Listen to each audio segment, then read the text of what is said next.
tout le monde, on se retrouve dans l'atelier pour pouvoir parler justement de rangement de vos dies, c'est ce qu'on vous disait dans la dernière vidéo, et surtout pour vous montrer les nouveaux double face, vous montrer de quelle façon ils fonctionnent sur les feuilles magnétiques, comment vous allez pouvoir rendre vos dies autocollants. Alors ça tombe assez bien parce que j'ai un produit qu'il faut que je range dans mes affaires. Donc voilà, je commence un petit peu à mettre de l'ordre. Donc voilà, donc je vais prendre exemple sur ce die et ensuite je vous ferai un exemple avec un feuillage puisque c'est toujours des découpes qui sont un petit peu plus fines. On va bien sûr voir comment vous organiser dans vos die avec les organiseurs Moka et les feuilles transparentes. Vous pourriez très bien les faire sur des feuilles blanches, mais sur les feuilles transparentes, vous allez voir, ça a l'avantage de pouvoir tester les produits avant de les utiliser. Ça vous évite de les repasser dans la machine pour pouvoir voir ce que ça donne et voir si vous avez envie de les utiliser. Alors, mes dies, j'en ai dans les 21 cm, les 26, les 16, les 13, j'en ai un petit peu partout. En fait, je range là où j'ai de la place, et puis c'est dans mes organiseurs, là où j'ai fait mes tris par thème, marque, etc., que je vais pouvoir choisir ou chercher le dies qu'il me faut.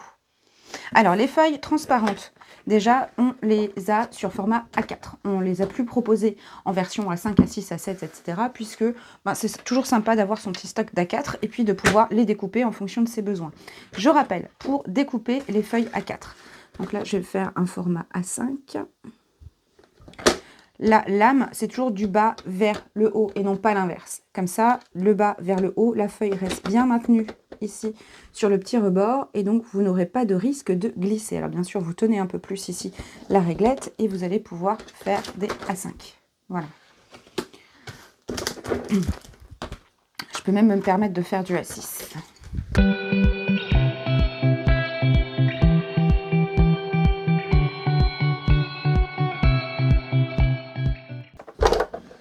Alors, pour mes plaques de la Big Shot, j'ai une mallette 24,5 carré qui me permet de rassembler un petit peu tous mes outils dont j'ai besoin de temps en temps. Au quotidien, si c'est au quotidien, bon, les plaques, je les mets plus en évidence.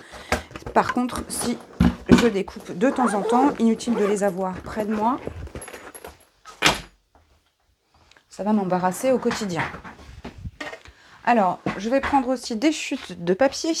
Alors, je vais peut-être prendre du noir, comme ça, vous verrez un petit peu mieux. Donc là, moi, j'utilise les Empilbox A4 pour mettre tout ce qui est chute noire, blanc, ce que j'utilise vraiment au quotidien. Ou mes pochoirs, c'est vite pris, c'est vite mis sur le bureau et c'est vite rangé dans les étagères. Alors, le double face. Donc, le double face acrylique sans solvant, donc qui se déchire aussi à la main. Il va adhérer au fil du temps beaucoup mieux sur vos projets.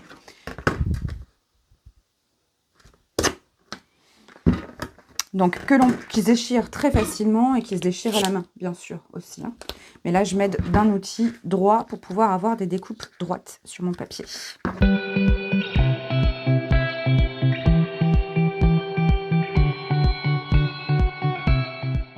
Voilà, donc là, comme je le disais, un double face qui va coller de plus en plus au fur et à mesure du temps. J'avais fait cet album, il n'est pas fini du tout, mais pour vous montrer, donc j'ai fixé de la feutrine sur du carton avec ce double face là. Donc pour l'instant, il n'y a pas lieu, ça s'enlève pas. On n'est pas en été encore, hein, pas les grosses chaleurs, donc on verra cet été. Donc là, je vous le dis d'où ça vient, parce que vous allez me poser la question. Donc la feutrine, c'est Zibuline, la collection de papier, c'est Florilège Design Arizona. Voilà, complètement dans mes couleurs. Et donc j'ai fait voilà toutes les pages avec le double face. Pour l'instant, je n'ai rien qui se décolle. Donc voilà, je vous le montrerai, j'espère fini d'ici cet été avec les grosses chaleurs. Comme ça, vous pourrez vous rendre compte. Mais en tout cas, j'ai pu coller de la feutrine sur le carton, papier, etc.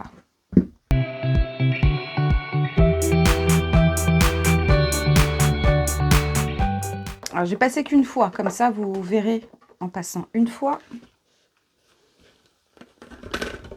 Voilà, on peut donc décoller très facilement. Voilà, donc là, vous avez vu, en un seul passage, j'ai pu voilà, avoir ma découpe correctement. Alors, pour vous montrer aussi avec un feuillage. Donc là, normalement, avant Moka, ce que je faisais, c'est que du coup, j'avais forcément mes rangements identifiés par thème, par marque, catégorie, etc. Et donc, j'allais chercher dans mes rangements et quand je ne trouvais pas, j'ouvrais plusieurs rangements pour pouvoir trouver mon matériel. Surtout qu'en plus, si je ne sais pas forcément ce que je vais utiliser. C'est plutôt sympa d'avoir un genre de catalogue, petite brochure, de tout ce qu'on a dans nos affaires et de pouvoir choisir en conséquence. Donc là, j'ai fait mes tris dans mes die sur mes fiches transparentes. Et donc, normalement, j'ai catégorie nature, que j'ai moi appelé nature, et qui me permet déjà de repérer un petit peu le thème que j'ai envie d'utiliser. Et là, j'ai mon catalogue. Première des choses avec les feuilles transparentes, donc c'est ce que je vous disais, vous pouvez aussi le faire sur des feuilles blanches, hein, il n'y a aucun souci là-dessus. Par contre, sur les feuilles transparentes, ça vous permet, avec le projet, de pouvoir tester, par exemple si j'ai envie de mettre des feuillages et c'est qui sortent un petit peu sur mon papier, ça permet de tester le motif au préalable. Et si j'ai plusieurs feuilles avec plusieurs motifs et que je ne sais pas trop quoi faire ou que j'ai envie de combiner des motifs, ben je peux très bien superposer mes feuilles transparentes.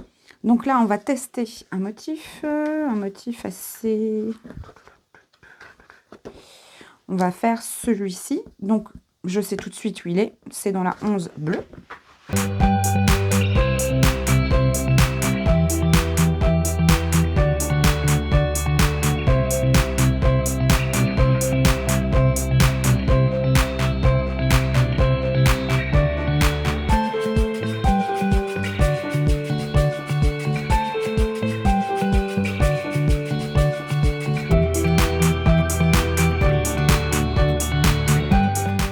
Voilà, donc là j'ai fait aussi qu'un seul passage sur les feuillages pour que vous puissiez vous rendre compte.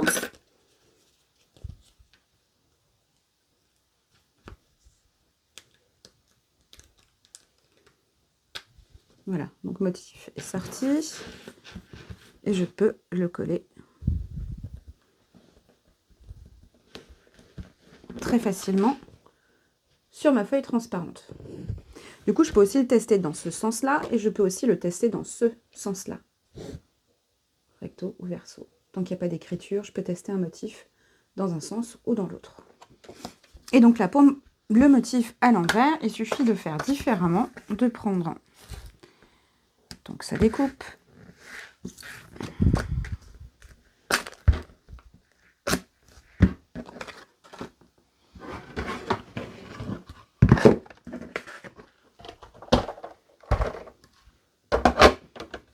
Et de la passer, cette fois-ci la feuille non plus le double face en dessous, mais au-dessus. Alors là par contre il faut passer plusieurs fois, moi j'aimerais bien passer 3 fois, comme ça je suis sûre, parce que là il faut d'abord que, c'est pas le papier qui est découpé en premier, c'est la colle.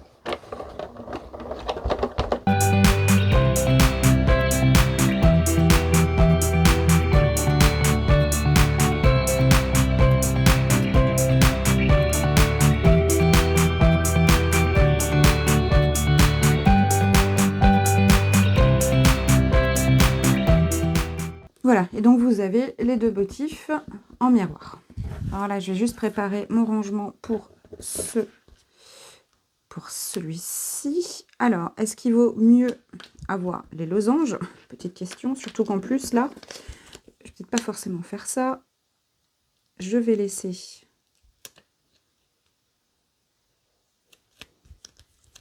Là, c'est protégé, ça colle pas, donc je peux très bien les garder pour un projet futur et les mettre dans mes rangements avec mes découpes. Voilà, je peux avoir une catégorie die autocollant avec différentes formes géographiques, par exemple. Mais moi, ce qui va m'intéresser, c'est d'avoir cette forme-là pour pouvoir la tester sur mes projets.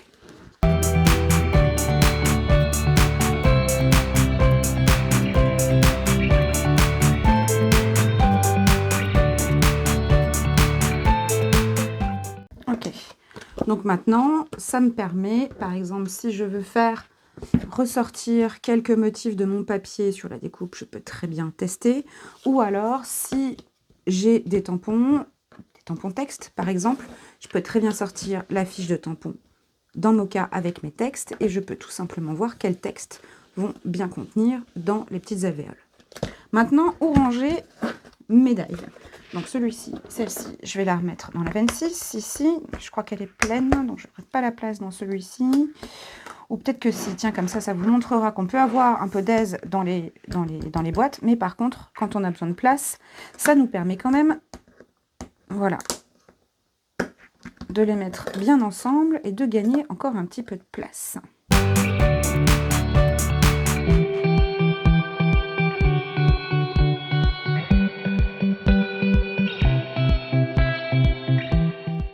Voilà, donc j'ai pu la placer ici.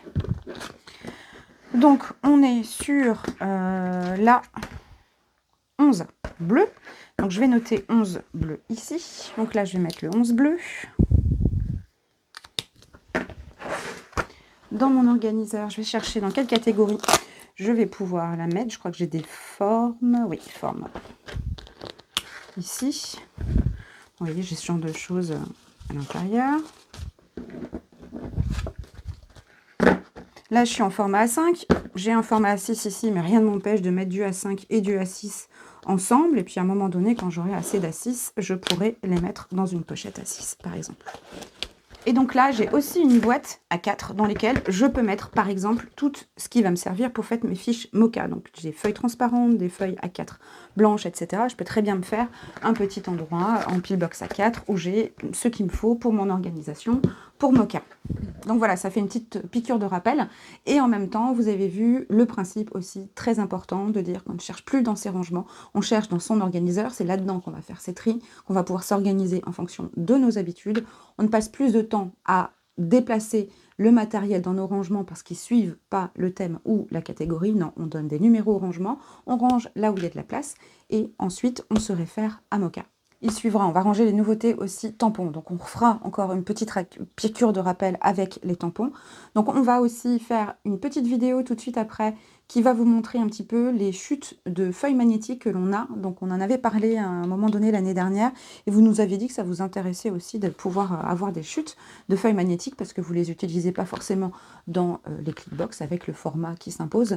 Donc voilà, donc on vous présente ça dans la prochaine vidéo et on va faire aussi une petite vidéo pour celles et ceux qui n'aiment pas forcément ranger leurs dies sur des feuilles magnétiques. Pourquoi? Parce que je trouve que ça prend peut-être un petit peu plus de place. Ils ne sont pas organisés comme ça, ils préfèrent les mettre dans des contenants un petit peu en vrac comme ça, mais ils arrivent complètement à s'organiser. J'en connais d'ailleurs qui utilisent cette méthode-là et qui s'en sortent très bien. Voilà, donc je vous dis à très bientôt. Ciao, ciao!